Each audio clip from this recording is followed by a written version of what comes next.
नमस्कार, आप देख रहे हैं सुदर्शन न्यूज। मैं हूं आपके साथ शिवम दत्त मेहता। रात के 9 बजने वाले हैं और समय हो गया है आपके पसंदीदा शो यानी कि जनमत का, एकमात्र ऐसा शो जहां आप हर खबर पर पोल के माध्यम से भाग लेते हैं। सोशल मीडिया प्लेटफॉर्म एक्स पर जाकर, जिसे पहले हम ट्विटर कहते थे, वहां आप वोट करते हैं और नतीजे आप देखते हैं।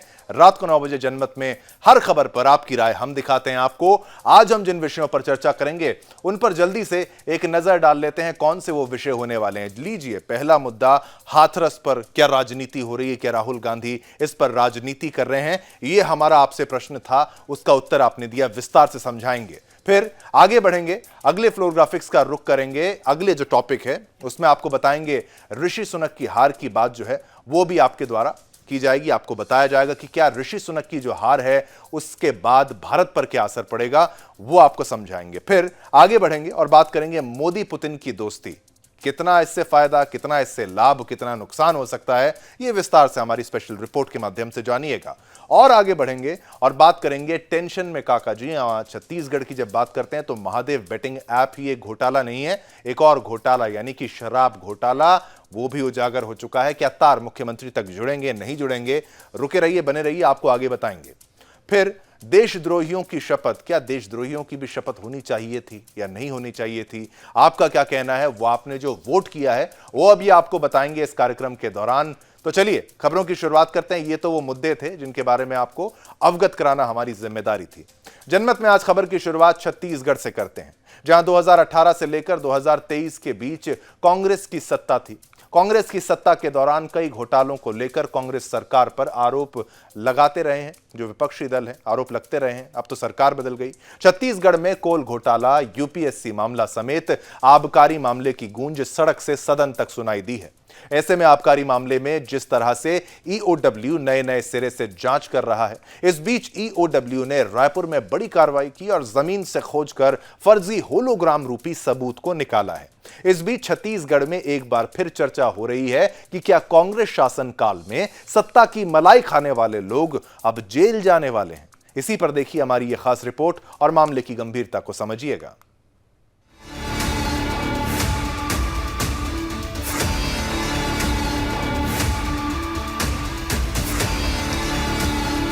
बहुचर्चित शराब घोटाले मामले को लेकर इन दिनों देश की राजनीति पूरी तरह से गर्म है, जिसके छींटे अब दिल्ली में अरविंद केजरीवाल और झारखंड में हेमंत सोरेन के बाद अब छत्तीसगढ़ तक पहुंच चुके हैं, जहां 2,500 करोड़ के आबकारी घोटाला में उपयोग किए गए नकली होलोग्राम एंटी करप्शन ब्यूरो ने बरामद किया है।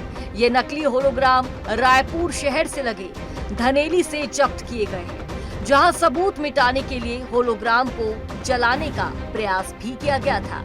अफसरों की माने तो धनेली में जिस खेल से यह होलोग्राम जब्त किया गया है वह शराब घोटाले के आरोपित अनवर ढेबर के पिता के नाम पर है। एसीबी ने होलोग्राम जब्त करने के साथ ही 3 आरोपितों को भी गिरफ्तार किया है, जहां आरोपित अनुराग द्विवेदी, अमित सिंह, दीपक द्वारी को पकड़ा गया है। छत्तीसगढ़ में शराब घोटाले की सुगबुगाहट तब तेज हुई जब 11 मई 2023 को भारतीय जनता पार्टी नेताओं ने शराब माफियाओं के साथ कांग्रेस सरकार के नेताओं की साठगांठ का आरोप लगाया। जब गणेश शंकर मिश्रा ने सीधे रूप से तत्कालीन मुख्यमंत्री भूपेश बघेल पर शराब घोटाले में शामिल होने का आरोप लगाया। इसके बाद 27 मई 2023 को धरसीवा विधानसभा क्षेत्र के ग्राम मांढर में राज्य सरकार की शराबबंदी पर वादाखिलाफी के विरोध में भारतीय जनता पार्टी द्वारा सभा का आयोजन किया गया। इसके बाद 2 सितंबर 2023 को छत्तीसगढ़ प्रवास पर पहुंचे देश के गृह मंत्री अमित शाह ने रायपुर के पंडित दीनदयाल उपाध्याय ऑडिटोरियम में कांग्रेस सरकार के विरुद्ध आरोप पत्र प्रस्तुत किया। इस दौरान आरोप पत्र पर अमित शाह ने राज्य सरकार को घेरते हुए शराबबंदी का उल्लेख किया।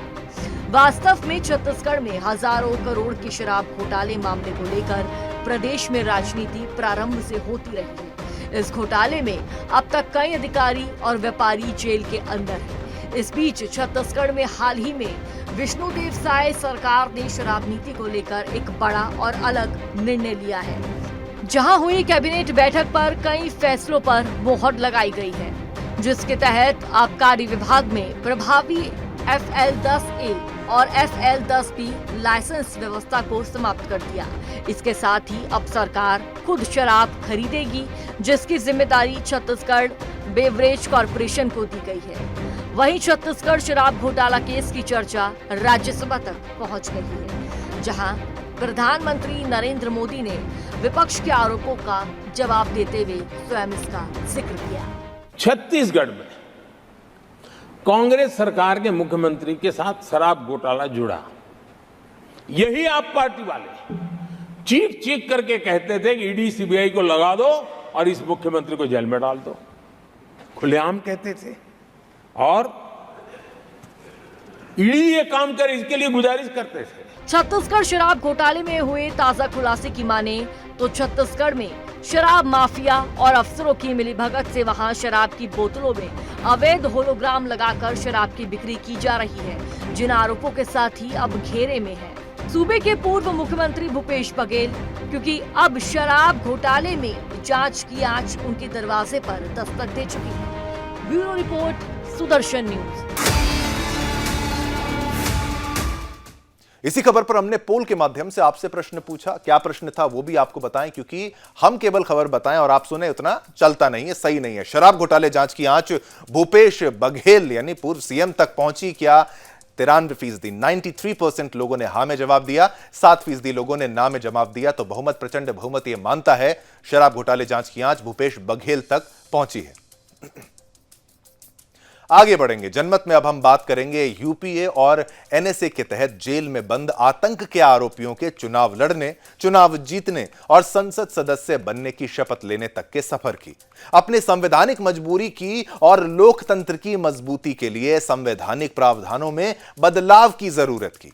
एनएसए के तहत जेल में बंद टेरर फंडिंग का आरोपी इंजीनियर अब्दुल राशिद शेख और यूएपीए के तहत तिहाड़ जेल में बंद खालिस्तान का खुलेआम समर्थन करने वाला अमृतपाल सिंह जेल में रहते हुए भी भारी मतों से चुनाव जीत जाता है। संवैधानिक नियमों की बाध्यता के कारण उन्हें संसद सदस्य के रूप में शपथ भी दिलवा दी जाती है और फिर उन्हें जेल भी भेज दिया जाता है।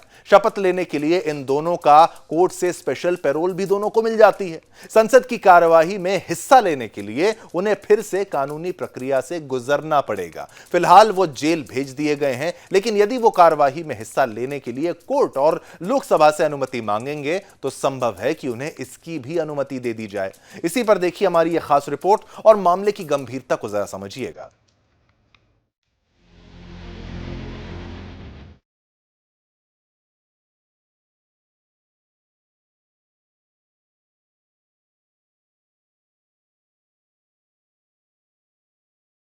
दिल्ली की तिहाड़ जेल में बंद देशद्रोह और टेरर फंडिंग के आरोपी इंजीनियर शेख अब्दुल राशिद और असम की डिब्रूगढ़ जेल में बंद खालिस्तान समर्थक अमृतपाल सिंह ने आज सांसद पद की शपथ ली। इसे देश की लोकतांत्रिक व्यवस्था की खूबसूरती कहिए या व्यवस्थाओं की खामियां, लेकिन गंभीर धाराओं में बंद दोनों को कोर्ट से सशर्त पैरोल दी। दोनों आज पैरोल पर बाहर आए और कड़ी सुरक्षा के बीच संसद भवन पहुंचे, जहां शपथ दिलाई गई। दिल्ली की तिहाड़ जेल में बंद इंजीनियर राशिद को शपथ लेने के लिए दिल्ली की विशेष अदालत ने 2 घंटे की पैरोल दी, तो वहीं अमृतपाल सिंह को 4 दिन की पैरोल मिली है। इंजीनियर राशिद ने जेल में रहते हुए जम्मू कश्मीर के बारामूला सीट से लोकसभा चुनाव में जीत दर्ज की है। अमृतपाल पंजाब के खडूर साहिब से लोकसभा चुनाव जीता है। सवाल है कि जिन लोगों पर देशद्रोह के आरोप हो और देश विरोधी गतिविधि में शामिल लोगों की मदद करने का आरोप हो, साथ ही भारत के संविधान को चुनौती देता हो, वो भारतीय संविधान के प्रति कितनी आस्था रख पाएगा। Bureau report, Sudarshan news.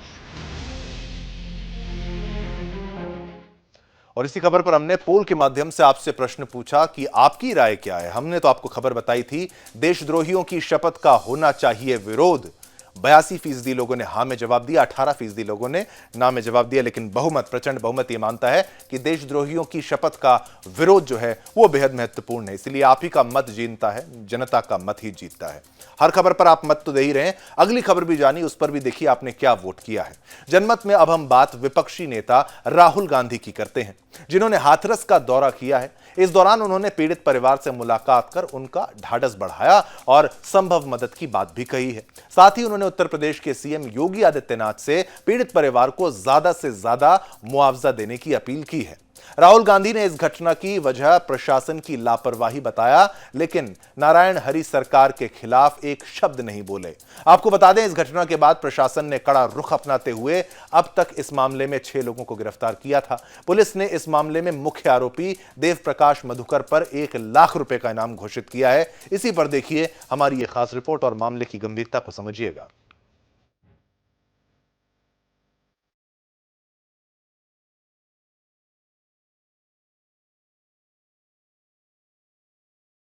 Hathras में जिस भोले बाबा उर्फ नारायण हरि साकार के सत्संग में 121 लोगों की जान चली गई, उसके खिलाफ अभी तक कोई एक्शन नहीं हुआ है।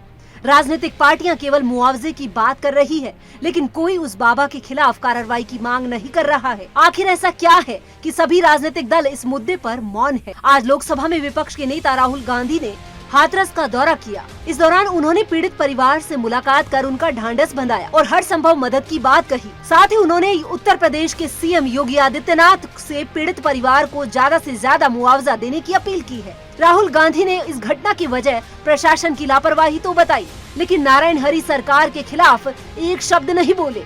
इस घटना के बाद प्रशासन ने कड़ा रुख अपनाते हुए अब तक इस मामले में 6 लोगों को गिरफ्तार कर लिया है। पुलिस ने इस मामले में मुख्य आरोपी देव प्रकाश मधुकर पर 1 लाख रुपए का इनाम घोषित किया है। आरोपी मधुकर ही हाथरस कार्यक्रम का मुख्य आयोजक था। हालांकि हाथरस हादसे पर एसआईटी ने सीएम को शुरुआती रिपोर्ट सौंप दी है। सत्संग करवाने वाला स्वयंभू संत भोले बाबा अब तक गायब है। अब ये मामला सुप्रीम कोर्ट तक पहुँच गया है। शीर्ष अदालत में जनहित याचिका दायर कर मांग की गई है कि सुप्रीम कोर्ट के रिटायर्ड जज की अध्यक्षता में घटना की जांच करवाई जाए। सुप्रीम कोर्ट में आज इस याचिका पर जल्द सुनवाई की मांग को लेकर मेंशन किया गया। कोर्ट ने कहा कि इस मामले में मुख्य न्यायाधीश डीवाई चंद्रचूड़ को अवगत कराया जाए। अदालत के निर्देश के बाद याचिकाकर्ता ने मुख्य न्यायाधीश को भी जल्द सुनवाई की मांग को लेकर मेल भेज दिया है। इस मेल में कहा गया कि सुप्रीम कोर्ट के रिटायर्ड जज की अध्यक्षता में 5 सदस्यों वाली कमेटी का गठन किया जाए, जो हाथरस हादसे की जाँच करे और भविष्य में इस तरह की सार्वजनिक सभाओं और बड़ी संख्या में लोगों के इकट्ठा होने वाले कार्यक्रमों में ऐसी दुर्घटना से बचने के लिए गाइडलाइंस बनाने के लिए मुख्य न्यायाधीश से निर्देश देने की भी मांग की गई है। Bureau report, Sudarshan news. चलिए, आपने खबर देखी, खबर की गंभीरता को जाना। इस पर हमने पोल के माध्यम से आपसे प्रश्न पूछा था, हाथरस पर राहुल गांधी कर रहे हैं राजनीति, क्या यह सत्य है? 91% 91% लोगों ने हाँ में जवाब दिया है, 9% लोगों ने ना में जवाब दिया है। बहुमत, प्रचंड बहुमत यह मानता है हाथरस पर राहुल गांधी राजनीति कर रहे हैं। जनमत में आप बात ऋषि सुनक की करते हैं। बता दें, ब्रिटेन में 4 जुलाई को प्रधानमंत्री पद के लिए वोटिंग हुई थी, जिसकी अब काउंटिंग की जा रही है। वहीं अब तक के आए रुझानों को देखते हुए कंजर्वेटिव पार्टी के नेता और निवर्तमान प्रधानमंत्री ऋषि सुनक ने अपनी हार मान ली है। ऋषि सुनक ने रिचमंड और नॉर्थ हाल्टन में अपनी सीट बरकरार रखी है। उन्होंने कहा कि लेबर पार्टी ने यहां आम चुनाव जीता है और मैंने कीर स्टारमर को उनकी जीत पर बधाई देने के लिए फोन किया है। उन्होंने कहा कि मैं अब लंदन जाऊंगा, वहां चुनाव के रिजल्ट को लेकर मंथन करूंगा। प्रधानमंत्री पद पर रहते हुए मैंने अपना कार्यकाल में बहुत काम किए हैं, मैंने अपना सब कुछ इस पर लगा दिया। वोटिंग के बाद एग्जिट पोल में भी यही सामने आया था कि कीर स्टारमर ब्रिटेन के अगले प्रधानमंत्री बनने वाले हैं। उनकी लेबर पार्टी संसदीय चुनाव में भारी बहुमत से जीत हासिल करेगी, जबकि ऋषि सुनक की कंजर्वेटिव पार्टी को भारी नुकसान होने का अनुमान एग्जिट पोल में जताया गया था। एग्जिट पोल से पता चला है कि लेबर पार्टी 650 सीटों वाली संसद में 410 सीटें जीतेगी, जिससे कंजर्वेटिव नेतृत्व वाली 14 साल की सरकार इस बार धराशायी हो जाएगी। अब तक की काउंटिंग से तो ऐसा ही लग रहा है।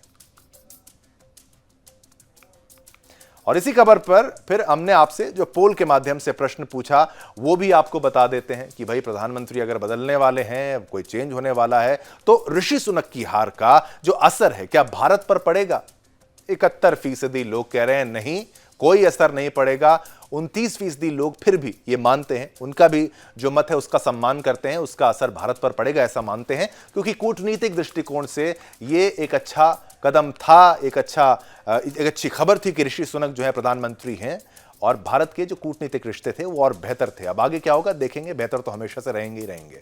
जनमत में अब बात प्रधानमंत्री नरेंद्र मोदी की करते हैं, जो अगले हफ्ते अपने खास दोस्त और रूसी राष्ट्रपति व्लादिमीर पुतिन से मिलने के लिए जाने वाले हैं। प्रधानमंत्री मोदी 8 से 9 जुलाई 2024 को मॉस्को का दौरा करेंगे, जो बेहद खास होने वाला है। यहां उन्हें 22वें भारत रूस वार्षिक शिखर सम्मेलन में हिस्सा लेना है। रूस के राष्ट्रपति व्लादिमीर पुतिन ने इस सम्मेलन के लिए प्रधानमंत्री मोदी को आमंत्रित किया है। ऐसे में प्रधानमंत्री मोदी का रूस का दौरा कई मायनों में अहम होगा। वो इसलिए भी कि तकरीबन 5 साल बाद नरेंद्र मोदी मॉस्को जाएंगे। उन्होंने 4 से 5 सितंबर 2019 को रूस का आखिरी दौरा किया था। उस समय वो भारत रूस वार्षिक शिखर सम्मेलन के लिए रूस के सुदूर पूर्वी शहर व्लादिवोस्तोक गए थे। इसके साथ ही उसके भी अहम यह है कि भाई फरवरी 2022 से रूस यूक्रेन में जारी युद्ध के बीच नरेंद्र मोदी का पहला मॉस्को दौरा होगा। इसको भी समझना होगा कि यूक्रेन युद्ध के बाद पश्चिमी देशों के दबाव में आए बगैर भारत ने रूस के साथ अपने संबंध बनाए रखे। उस समय अमेरिका और कई पश्चिमी देश रूस के करीब जाने वाले देशों पर लगातार प्रतिबंध लगा रहे थे, लेकिन भारत एक ऐसा देश है जिसने रूस से भी रिश्ते अच्छे रखे हैं और यूक्रेन से भी अच्छे रखे हैं, व्लादिमीर पुतिन से भी रखे हैं और व्लादिमीर ज़ेलेंस्की से भी अच्छे रिश्ते रखे हैं।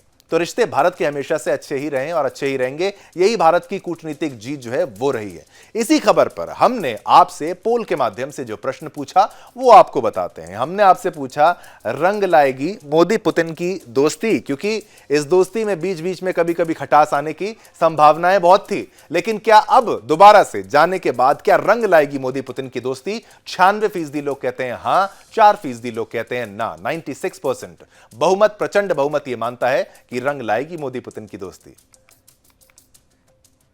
जनमत में अब बात असम की करते हैं, जिसके डिब्रूगढ़ शहर में पिछले 9 दिनों से बाढ़ से हाहाकार मचा हुआ है। ऐसे में असम के मुख्यमंत्री हेमंत बिस्वा शर्मा ने बाढ़ प्रभावित इलाकों का जायजा लिया। जलमग्न डिब्रूगढ़ शहर और आसपास के इलाकों का मुख्यमंत्री ने दौरा किया है और खुद घुटनों तक पानी वाली सड़क पर मुख्यमंत्री उतर गए।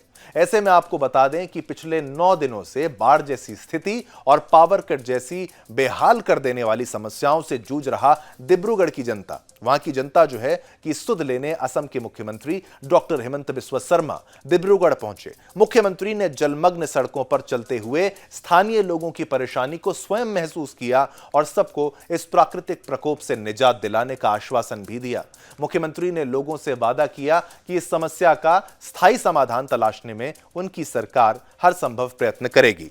इसके साथ ही मुख्यमंत्री ने यहां की स्थानीय जनता से बड़े ही मैत्रीपूर्ण ढंग से बातें भी की। और देखिए सुदर्शन न्यूज से बातचीत में उन्होंने क्या कुछ कहा, यह भी आपको सुनाते हैं और ये तस्वीरें देखिए।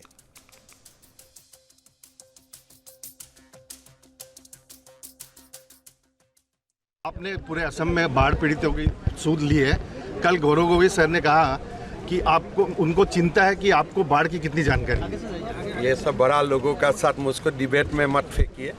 मेरा काम है बाढ़ सहायता करना, बड़ा घर का बड़ा लड़का, मेरा उसमें कोई पढ़ना नहीं। कोशिश कर रहा हूँ जितना हो सकता है सबको मदद करने का। सर बाढ़ के साथ साथ बाढ़ जैसे डिब्रूगढ़ में हमने जो स्थिति देखी है बहुत ज़्यादा कमी है और उनके पास आधुनिकरण जो उपकरण होते हैं आधुनिक, वो उपकरण भी नहीं है। एक पुरानी स्टाइल में पूरी बिजली विभाग चल रही है। मतलब इसमें बिजली विभाग का क्या है? क्योंकि 6 दिन से डिब्रूगढ़ में बिजली कट थी। ये तो बिजली कटवा के रखा गया है ना, लोगों का जान माल का नहीं, जो सर्विस मिलनी चाहिए जैसे रीस्टोर के लिए वो नहीं मिल रही थी सर। वो ऐसा बात नहीं है। आप बोले तो 2 मिनट में रेस्टोर हो जाता है, वो तो स्विच से हो जाता है। लेकिन प्रॉब्लम यही है कि रेस्टोर होने के बाद पानी है, पानी और विद्युत एक साथ नहीं जा सकता है, तो इसीलिए वो लोग काट के रखा है। उसमें कोई रेस्टोरेशन तो एक स्विच में हो जाता है, उसका मैन पावर की कमी भी है, मैन पावर क्या जरूरत है लाइनमैन की। इसमें वो सब बात नहीं है। अभी भी हम लोग यही चर्चा किया, लोग अगर बोलते हैं कि भाई विद्युत लाइए, जान जाने से भी हमारा कोई इशू नहीं है, तब तो अब 1 मिनट में इसको लगा सकता है। तो विद्युत लाने, इलेक्ट्रिसिटी लाने के लिए कोई मैन पावर का असुविधा नहीं है। तो देखिए, सुदर्शन न्यूज से एक्सक्लूसिव बातचीत की हेमंत बिस्व शर्मा ने हमारे संवाददाता के प्रश्नों का उत्तर दिया और डिब्रूगढ़ में जिस तरीके से बाढ़ आ रही है वहां का जायजा लेने स्वयं मुख्यमंत्री पहुंच रहे हैं। और ये आए साल उत्तर पूर्वी राज्यों में बाढ़ की स्थिति जो है वो बनती है और इससे निपटना एक बड़ी चुनौती है और प्रशासन हर बार इसको करने में सफलता हासिल करता भी है। आगे बढ़ते हैं, अब बात दिल्ली के मुख्यमंत्री अरविंद केजरीवाल की करते हैं, जिनकी जमानत याचिका पर आज यानी शुक्रवार को हाई कोर्ट ने सीबीआई को नोटिस जारी किया है, जिनकी अब अगली सुनवाई 17 जुलाई को होगी। इसी दिन केजरीवाल की उस याचिका पर भी सुनवाई होगी जिसमें उन्होंने सीबीआई की गिरफ्तारी को चुनौती दी है। आज सुनवाई के दौरान केजरीवाल के वकील अभिषेक मनु सिंघवी ने कहा कि इस मामले में 4 सह आरोपियों को पहले ही जमानत मिल चुकी है। सीबीआई ने मामले में तब गिरफ्तार किया जब निचली अदालत से केजरीवाल को ईडी मामले में जमानत मिल चुकी है। वहीं सीबीआई के वकील डीपी सिंह ने कहा कि केजरीवाल की तरफ से गिरफ्तारी को चुनौती देने वाली याचिका पहले ही दिल्ली हाई कोर्ट में सुनवाई के लिए लंबित है, ऐसे में जमानत पर सुनवाई नहीं होनी चाहिए। वहीं इस मामले पर सीबीआई के वकील ने कहा कि आमतौर पर पहले निचली अदालत में जमानत याचिका दायर होती है, उसके बाद हाई कोर्ट में दायर की जाती है। इस पर कोर्ट ने कहा कि सीबीआई की जो दलील है कि बिना निचली अदालत में जमानत याचिका दायर किए सीधा हाईकोर्ट का दरवाजा खटखटाया, इस दलील पर बाद में विचार किया जाएगा। आपको बता दें कि आम आदमी पार्टी के राष्ट्रीय संयोजक अरविंद केजरीवाल ने 3 जुलाई को सीबीआई की गिरफ्तारी के मामले में जमानत के लिए याचिका दाखिल की थी।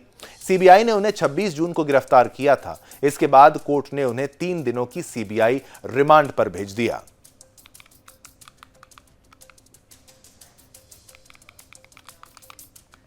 चलिए आगे बढ़ते हैं। जनमत में अब बात एससीओ मीटिंग की करते हैं, जो कल से कजाकिस्तान में चल रही है, जिसमें पाकिस्तान के प्रधानमंत्री शहबाज शरीफ कजाकिस्तान में एससीओ समिट में हिस्सा लेने के लिए पहुंचे। एससीओ को अमेरिका के खिलाफ देखा जाता है, इसी वजह से अब पाकिस्तान को सफाई देनी पड़ गई है। पाकिस्तान ने गुरुवार को कहा कि वह किसी भी गुट का हिस्सा नहीं बनेगा। आपको बता दें कि रूसी और चीनी नेताओं ने शंघाई सहयोग संगठन एससीओ शिखर सम्मेलन में अधिक निष्पक्ष और पारदर्शी विश्व व्यवस्था का आह्वान किया है। विदेश कार्यालय ने इस धारणा को खारिज कर दिया है कि पाकिस्तान किसी भी ब्लॉक का नहीं है हिस्सा। दरअसल शंघाई सहयोग संगठन यानी एससीओ के राष्ट्रीय अध्यक्षों की परिषद की 24वीं बैठक गुरुवार को अस्ताना में शुरू हुई। इस मौके पर बेलारूस को आधिकारिक तौर पर संगठन की सदस्यता दिलाई गई। समाचार एजेंसी शिन्हाउ के मुताबिक शिखर सम्मेलन की शुरुआत एक आधिकारिक समारोह के साथ हुई। इसमें बेलारूस को औपचारिक रूप से संगठन में शामिल किया गया। कजाक राष्ट्रपति कासिम जोमार्ट टोकायेव ने बेलारूसी राष्ट्रपति अलेक्जेंडर लुकाशेंको को बधाई देते हुए घोषणा की कि प्रिय राष्ट्रीय अध्यक्षों, एससीओ में बेलारूस गणराज्य की पूर्ण सदस्यता पर निर्णय लिया गया है। इस घोषणा पर लुकाशेंको ने कहा कि उनका देश एससीओ के प्रभाव का विस्तार करने और अपने सहयोगियों और समर्थकों के दायरे को व्यापक बनाने का प्रयास करेगा। अस्ताना में आयोजित एससीओ शिखर सम्मेलन में चीन, रूस, Kazakhstan, Bharat, Iran, Kyrgyzstan, Pakistan, Tajikistan, Uzbekistan, Belarus, Mongolia, Azerbaijan, Qatar, संयुक्त अरब अमीरात, तुर्की, तुर्कमेनिस्तान तथा एससीओ महासचिव और एससीओ क्षेत्रीय आतंकवाद विरोधी संरचना के कार्यकारी निदेशक भाग ले रहे हैं। तो महत्वपूर्ण एससीओ की खबर हमने आपको बताई।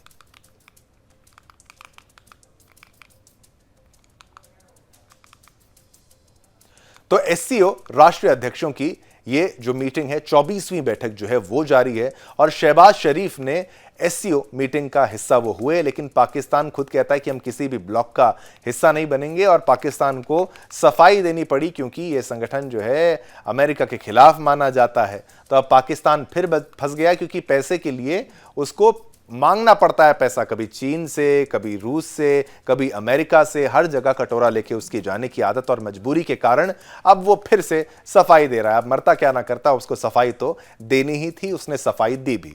जनमत में अब महाराष्ट्र की ओर चलते हैं, जहां महाराष्ट्र की पुरानी पालकी यात्रा चल रही है, जहां देहू तीर्थ से पंढरपुर के लिए वारी निकली है, जिसमें सुदर्शन न्यूज के editor in chief doctor Suresh Chauhan के जी ने सहभागिता भी की है।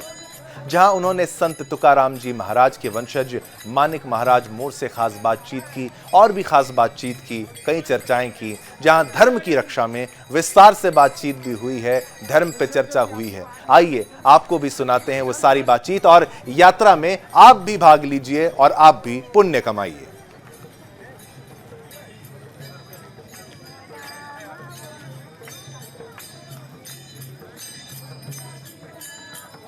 और ये आप देख रहे हैं यहां पर ये श्रद्धालु जो हैं, इन श्रद्धालुओं से देखिए,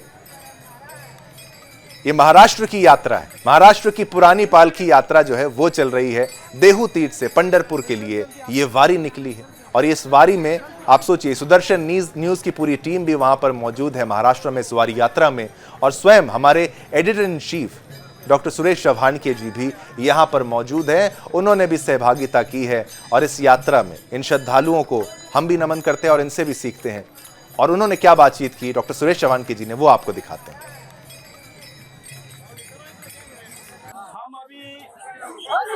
देहू से पंढरपुर जा रही पालकी में है, वारी में है। ये रथ है संत श्रेष्ठ जगत गुरु तुकाराम महाराज जी का। इस पे उनकी पालकी चल रही है।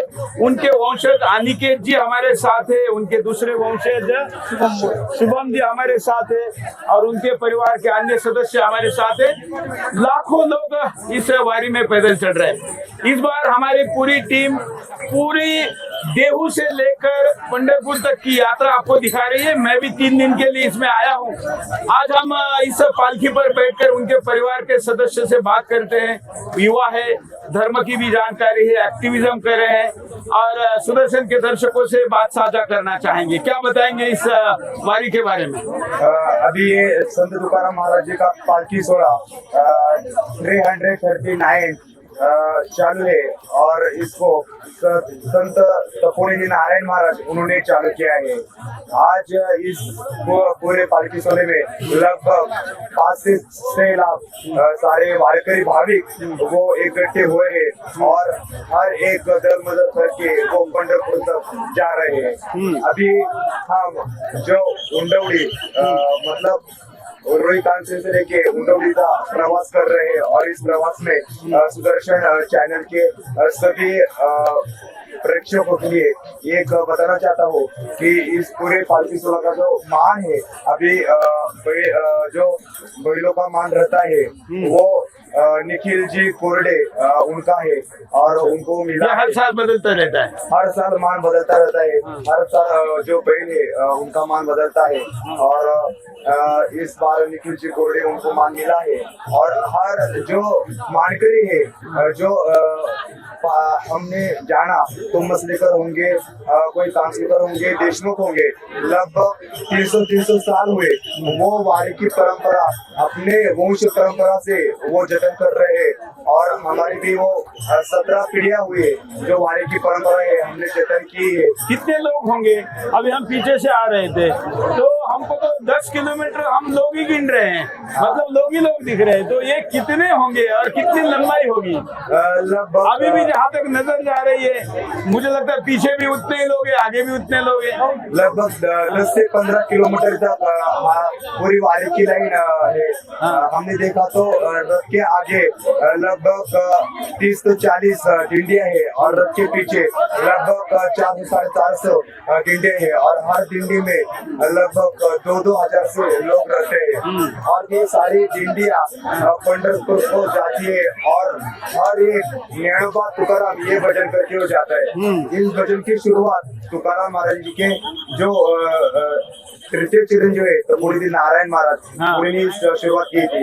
लगभग 1685 उस समय नारायण महाराज तीर्थ क्षेत्र दिवस से तुकाराम महाराज जी के पादुका लेते थे और आनंदी को आते थे। आनंदी को संत ज्ञानेश्वर महाराज जी के पादुका लेते थे और दोनों पादुका एक ही पालकी में रख के वो पंढरपुर को प्रस्थान करते थे। उस समय से ज्ञानोबा तुकाराम ये भजन वारकरी में रूढ़ हुआ और तब से जिस भगवान को प्राप्त करना चाहते हैं उस भगवान का नाम नहीं लेते, उस संतों का नाम लेते, जिस संतों की वजह से भगवान की प्राप्ति हो रही है। इसलिए ये भक्ति मोमेंट है और ये सर्वश्रेष्ठ भक्ति मोमेंट है। कैमरा बीच बीच में आप लोगों को हमारा ड्रोन भी दिखा रहा है कि कितने लोग हैं और हम जानकारी भी ले रहे। अगले कुछ दिनों तक हमारी टीम इसमें रहने वाली है। ये जानना चाहेंगे कि कोरोना के बाद भीड़ बढ़ी है या घटी है?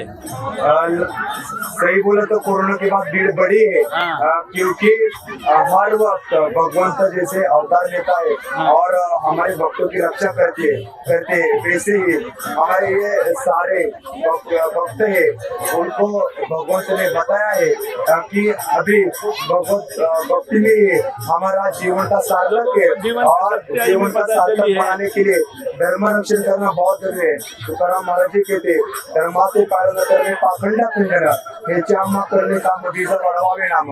हमने धर्म का पालन किया तो दुर्जनों का और जो दुर्गुण है और दुष्ट है उनका विनाश होगा। जो उस विनाश करने के बाद जो बढ़ेगा वो क्या बढ़ेगा, वो भगवत नाम ही बढ़ेगा, जो विठल नाम है वो ही बढ़ेगा और हिंदू धर्म ही बढ़ेगा। इसलिए वारी का मतलब ये कि वारकरी मतलब जो वार करता है, जो वार करता है उसे वारकरी कहते हैं। और ये वारकरी ये वाला वार भी करता है। ये धर्म की रक्षा के लिए वो जब जरूरी पड़ा है तो संतों ने लड़ाई भी लड़ी है। ये भी हिंदुस्तान को और महाराष्ट्र को बताना जरूरी है। आपने देखा तो संत एकनाथ महाराज जी जब उनके गुरु जनार्दन स्वामी देवगिरी किले के समाधि अवस्था में थे तब संत एकनाथ महाराज जी ने हाथ में तलवार लेके युद्ध किया है। उतना ही नहीं, जो पालकी सोलह जिन्होंने चालू किया नारायण महाराज उन्होंने भी युद्ध किया है।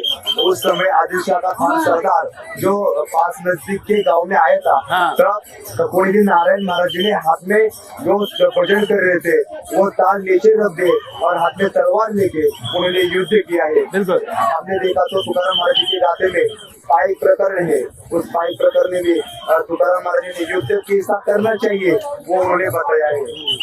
तो चलिए, तो आज यहीं पर रुकते हैं और ये वारी आप एकादशी तक पूरी देखते रहिए सुदर्शन न्यूज पर। नमस्कार, हम अभी देहू से पंढरपुर जाने वाली संत श्रेष्ठ जगत गुरु तुकाराम महाराज जी के वारी में है, पालकी में है और उनके वंशज मानिक महाराज मोरे जी हमारे साथ है। आपका स्वागत है। पिछले वर्ष भी आपके साथ बात हुई थी, बड़ी अच्छी चर्चा हुई थी। अब इस बार ज्यादा संख्या दिख रही है। हम लोग पीछे से आए तो हमने देखा कि 10-15 किलोमीटर लोग ही लोग है चारों तरफ। ये तो तुकाराम महाराज जी का 375वां सदैव वैकुंठ का पर्व काल का वर्ष है और इसमें ये 339 साल की पालकी जा रही है। और अभी इस साल में खेती में बारिश अच्छी हुई है, सब खेती में वो पीक बोके सब किसान लोग निकल रहे हैं, सब समाधानी है। इसलिए ये लोग मराठवाड़ा, विदर्भ, लातूर, परभनी से पालकी के लिए आ रहे हैं और ये बहुत खुश है। और संप्रदाय की ओर ये साल राम जन्मभूमि अयोध्या में राम जी के मंदिर के बाद की खुशी भी इस साल महाराष्ट्र के सब भाविकों के दिल में है और इसीलिए अभी भीड़ भी ज्यादा है और आनंद उत्सव मन रहा है। और ये साल तुकाराम महाराज जी के वर्ष भर सांप्रदायिक कार्यक्रम चल रहे हैं, भजन कीर्तन सप्ताह और ये पूरा उत्सव सांप्रदायिक उत्सव मना रहे हैं। जो महाराष्ट्र के बाहर के लोग हैं वो जानते नहीं कि इतने लाख लोग कितने दिनों तक, करीब 20 दिनों तक पैदल क्यों चलते हैं। ये तो भक्ति का एक महासागर है और पूरी इंसान के नैतिकता की पराकाष्ठा इसमें समाई हुई है। पूरी नैतिकता इसमें है। इंसान में भक्ति, बंधु, प्रेमत्व, समता, ये सब गुणों का भांडार इन लोगों के दिल में है और वो आचरण करते हुए चलती है। ये तो मानवता का चालता बोलता मंदिर है। बिल्कुल। और ये भी है कि इस भीड़ में कोई किसी की जाति नहीं पूछता, कोई किसी की भाषा नहीं पूछता, कोई किसी की प्रांत नहीं पूछता। लेकिन इन संतों के महाराष्ट्र में पिछले दिनों से जातिवाद बड़ा बढ़ रहा है, उसको भी रोकने के लिए साधु संत कुछ करे, इसकी आवश्यकता है। ये तो साधु संतों ने जन्म भर किया है, पूरे 1000 साल इस वारी की परंपरा को हुआ है और ये प्रबोधन तो पूरे संत दिंडी और ये पालकी में पूरा घुसलन होता है, आध्यात्मिक घुसलन। तो इंसान को संतों के वचनों से, अमृतवाणी से ये प्रबोधन होता है कि ये सब मानव जात कल्याण के लिए सबने एकता करके रहना चाहिए, बंधुत्व रखना चाहिए और अपना आचरण संतों के परंपरा अनुसार सब करना चाहिए। यह भी परंपरा चालू है और इसका आचरण चालू है।